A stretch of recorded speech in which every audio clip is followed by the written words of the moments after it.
find myself in my training partner's closed guard, the first thing I want to do is look to gain good posture.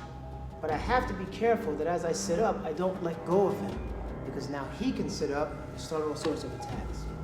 So I want to keep him pinned to the mat. How am I going to do that?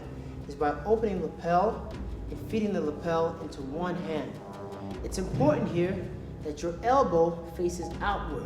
So you're going to twist your hand, you're going to turn like you're turning a screw, and keep your wrist over the upper part of your training partner's sternum. If your hand is low like this, your opponent can cut behind your elbows and he can squeeze inward, creating Majravaka, wrist lock. So you have to be careful of that. From here, make sure your arm is high on the sternum and your elbow faces outward. Now your free hand is going to look to lock his hip toward the mat and keep your body straight. Now as your body lifts up, you're going to step one foot close to your training partner's hip as possible. Don't allow your leg to be open like this, otherwise your partner can come underneath. Keep your leg as close as possible. Now from here, we're going to look to create a pivoting point. You're going to put your foot outside about 45 degrees.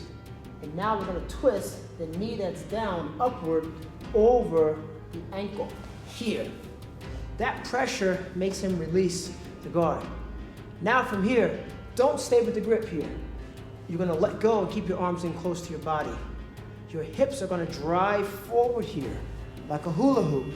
You're going to place your knee in reverse knee on the belly, just like so. From here, you have options of attacking, straight toe holds, and all sorts of other things. What happens is your opponent feels the weight and starts to push into you.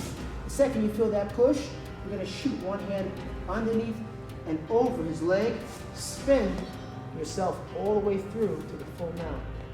Now you're going to slide yourself upward into the S-mount situation and keep one foot outrigged.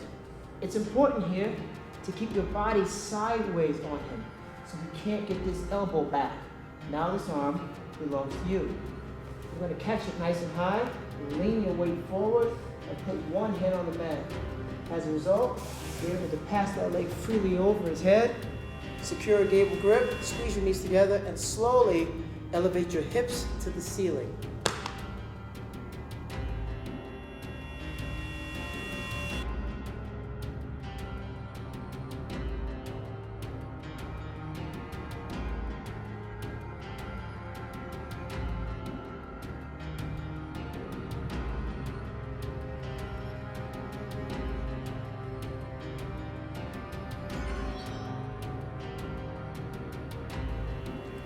The keys to success to passing someone's guard are first being able to get around their hips, being able to secure them and pass their knee line. You have to be able to deal with a person's leg work. There are different levels of leg work. Some people are very highly effective off of their back and they have a lot of mobility. So it is often thought of in Brazilian Jiu Jitsu of not being an art of pinning, but being an art of submission. However, that can be further from the truth. In passing the guard, you have to employ both pinning techniques and submission techniques in order to pass the guard. So we need to control our opponent's hips, control our opponent's head, and pass the knee line.